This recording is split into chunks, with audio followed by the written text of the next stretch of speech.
the Scamp for 3 enjoyable years and have about 60 hours flying time in it. This video has been made from various bits of filming over that period. Consequently, you will see the aircraft in slightly different forms.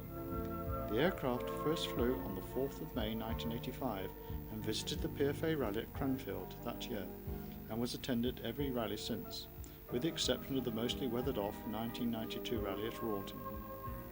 Here we can see the Scamp at Cranfield on the 6th or 7th of July 1990.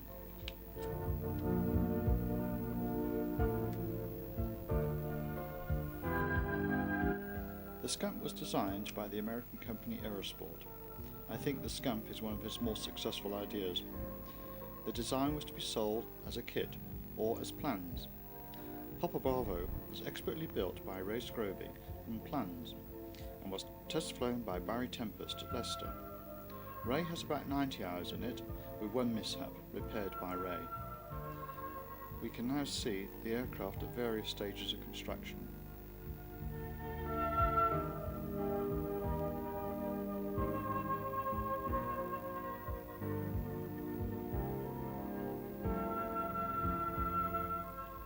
Papa Bravo is currently hangared at Bidford, which is near Stratford-on-Avon. The aircraft has a windshield cover and a cockpit cover, which are waterproof, and a full set of zip-on dust covers, so when you arrive to fly, just unzip and you have a clean aircraft.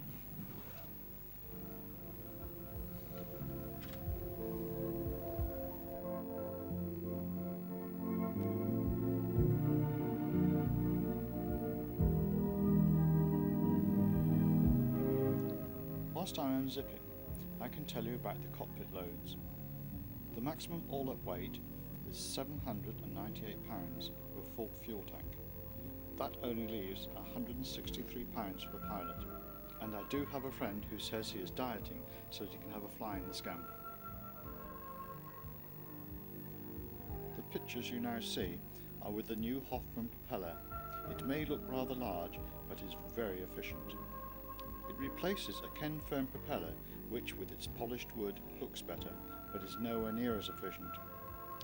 In some later scenes, you may notice Papa Bravo with a Ken Firm propeller.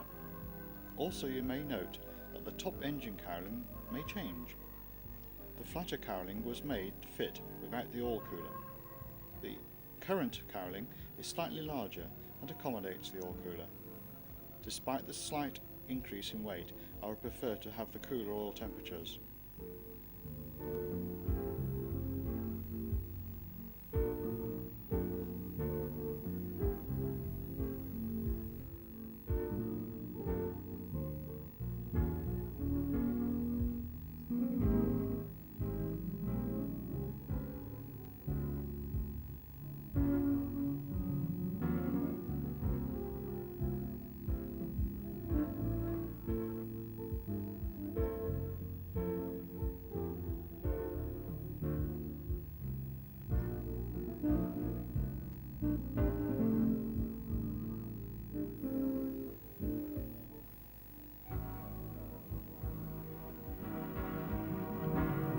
Before we fly, let's have a more detailed look at Papa Bravo. The aircraft is of all-metal construction and riveted.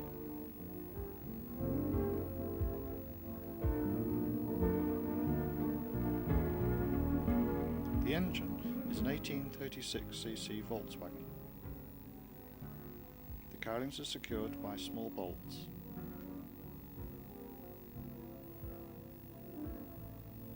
I use a powered screwdriver to remove them.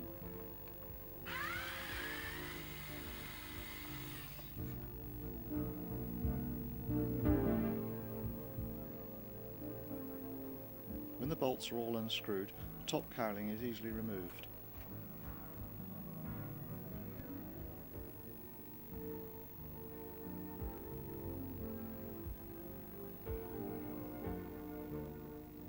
The 4 exhaust stubs are made of stainless steel.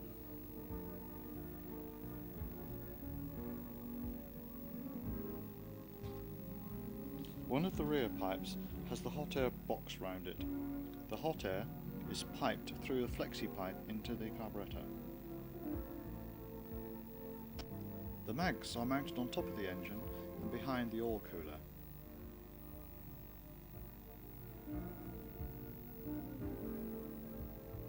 The oil cooler is very efficient and the warm air is ducted underneath the mags.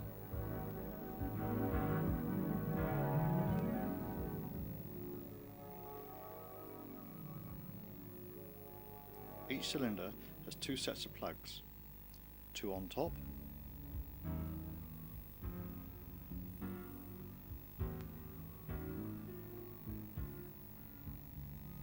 and two underneath.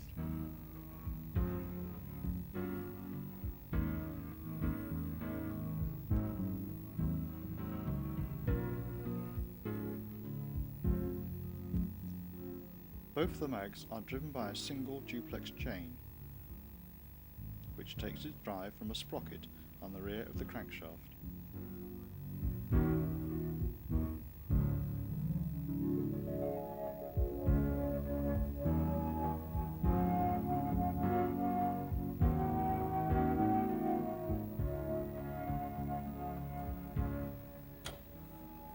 Every now and then I oil the chain with a good chain oiler.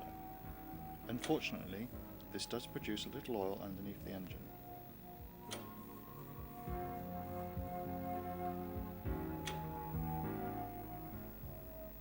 We now undo the bolts holding the bottom cowling on.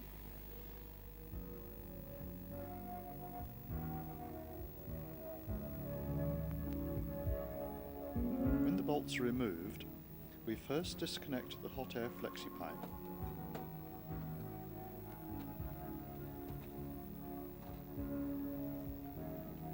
And with some juggling about, it can be removed.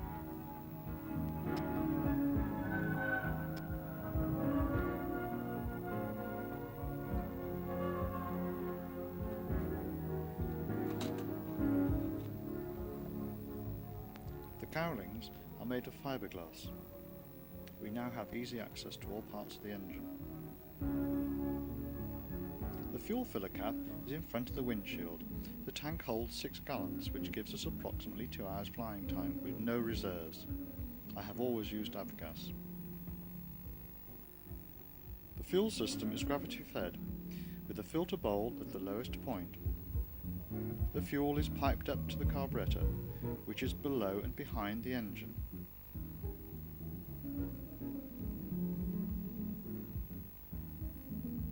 You may see some oil drops in this area. They're from the chain mag oil. The Zenith carburettor is simple in design and operation, but does not have an accelerator pump. We are now looking down onto the carburettor and its adjusting screws. One flexi pipe is the hot air in, and the other is from the mini car air filter.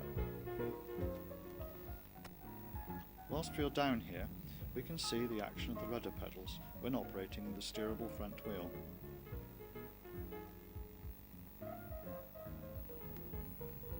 Now magically, we'll put the cowlings back on.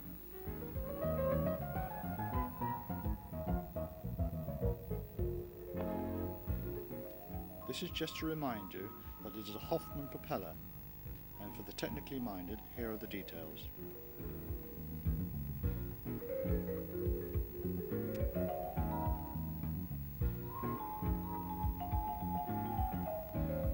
The aircraft can be easily steered when ground handling by moving the rudder when pushing down on the tail. Let's have a look at the undercarriage. The front yoke is of a purpose-designed aluminium casting, which is a vast improvement on the original design.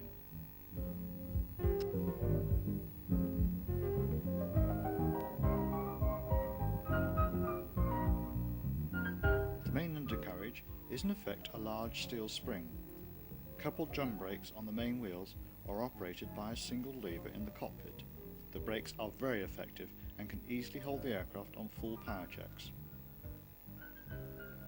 The lever can be held on by a simple block of wood.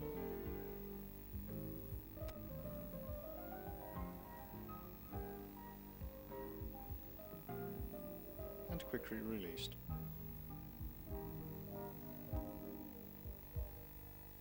The instrument layout is basic, and and the STS handheld radio can be fixed at eye level, as shown here.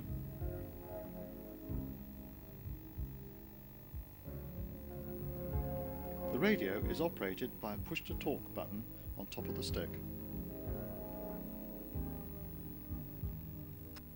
The fuel gauge is a sight tube right in the centre of the panel and is clearly marked in 1 gallon increments.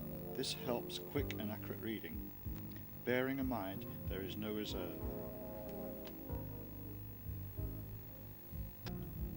And to complete the fuel system, the fuel cock. This is clearly visible and in fact rather sticks out in the way when off.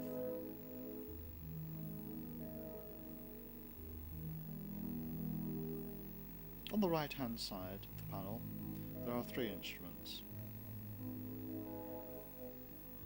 The radio in the centre, and on the left hand side there are another 3 instruments. We'll have a closer look at these instruments. Here is the oil temperature gauge, works accurately. Below which we have the altimeter. Unfortunately, this is marked in inches and not millibars. And finally on the left hand side the CHT gauge, confirming that the oil cooler is effective. On the left hand side, the oil pressure gauge. You will notice that it is showing about £10, but other than that it works well. I just deduct £10 from what is showing. Below this, the most important instrument, the ASI. It is calibrated in miles per hour, and we will look at the flying speeds later on. V&E is clearly marked with a red line at 125 miles an hour.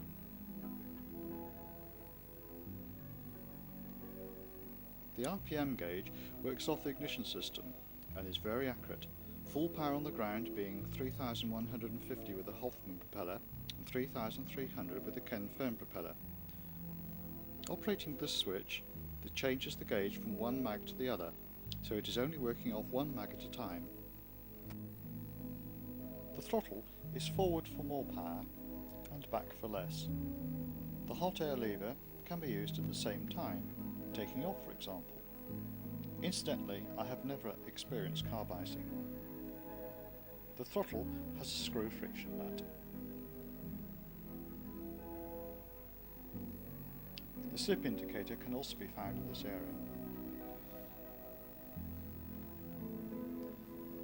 The removable STS radio can be connected to the permanently installed aerial, resulting in excellent reception.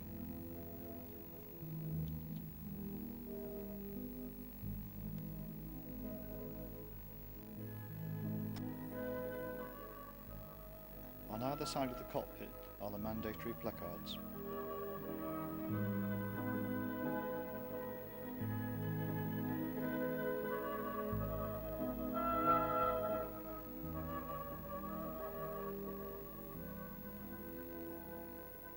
The mag switches are also mounted on the panel, the left hand one being the one with the impulse mag.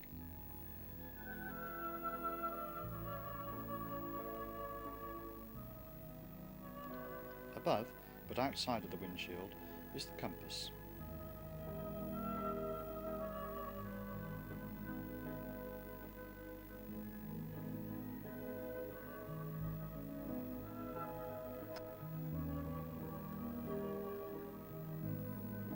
The pedals are comfortable and well placed, bearing in mind that the seat is not adjustable.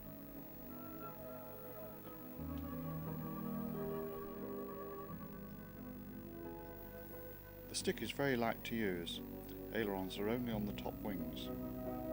The effects will be noted when we fly the aircraft.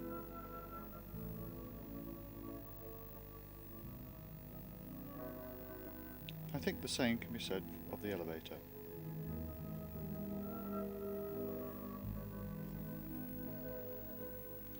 There are no pilot adjustable trim tabs, but there are ground adjustable trim tabs on the elevator and the rudder. We shall investigate the control loadings in flight.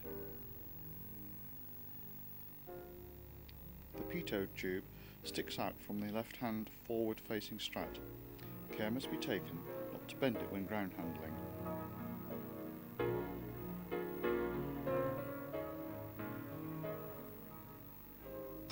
before we fly a fuel test. A sample can easily be taken from the filter bowl.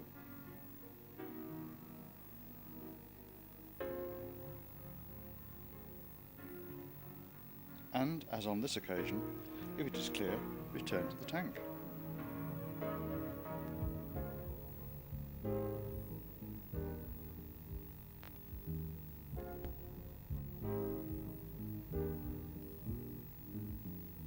In the same way, the oil dipstick can easily be removed.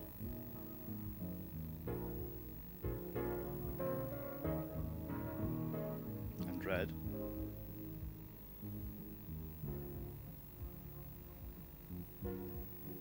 And returned. However, if the oil level is low, the top cowling has to be removed for access to the filler cap. Oil can then be added. It's best to remember to check the oil when the cowlings are off. The cap with its safety spring can then be replaced.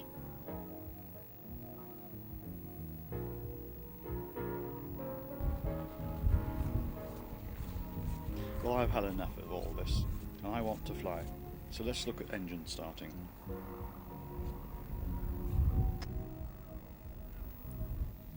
We put our block of wood in place to hold the brakes on.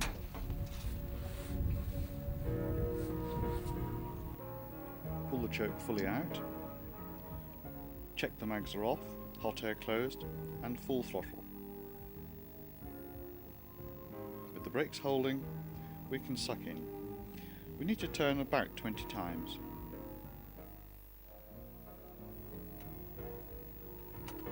And when this is completed, return to the cockpit.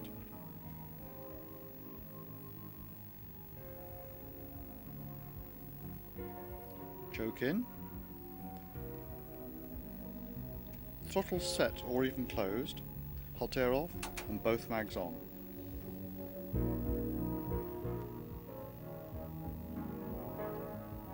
Final check of the brakes.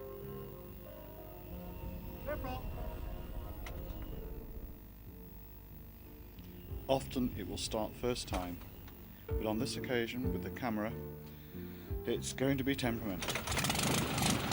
And eventually we have luck.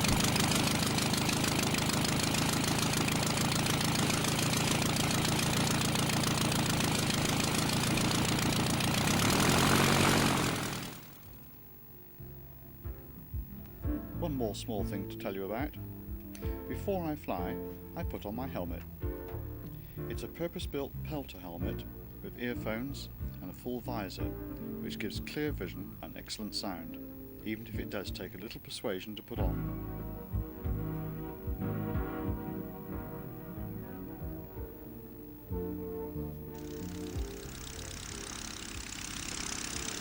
Taxi out, and turn the engine on.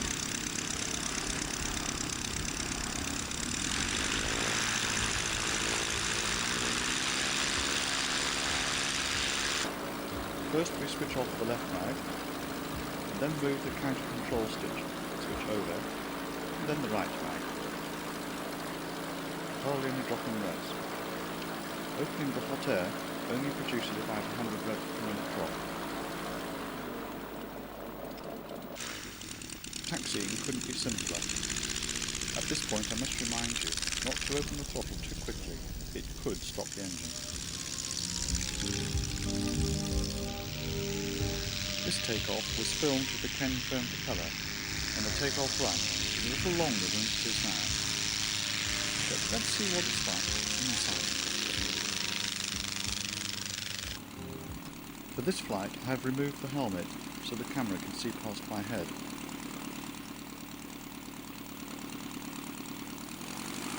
Acceleration is lively.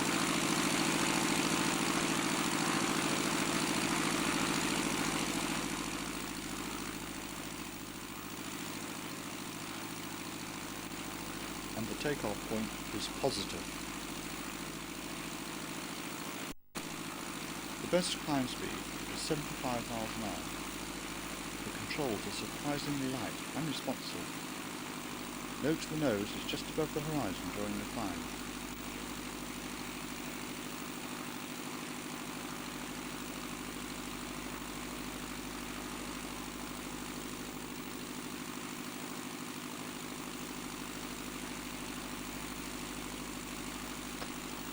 The nose is lowered to the cruising attitude with a speed of 85 miles an hour at about 2,800 revs with the Hoffman prop. In the turn, the rate of roll is good with a light stick, but the ailerons do produce drag, so rudder is needed to enter and leave a turn.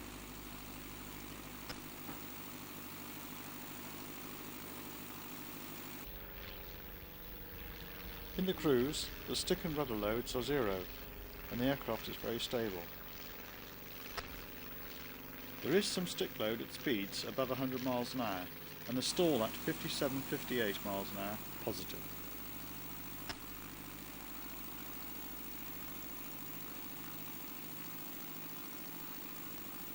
However, the aircraft is a delight, and at the same time fun to fly. We are now on base leg, and with a little reduction of throttle, the nose is lowered for the final turn.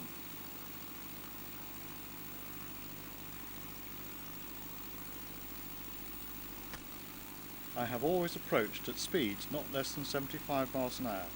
The aircraft produces a lot of drag, so the unwary could rapidly find themselves short of flying speed. However, spot landings couldn't be simpler.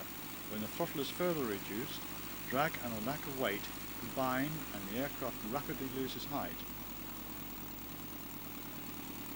Stick back and the nose above the horizon and a perfect touchdown.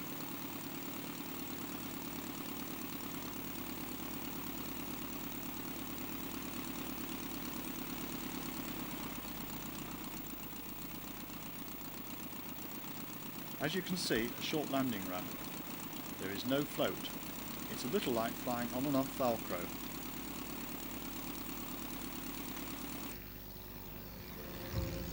When seen from outside, you can see how easy it is to control the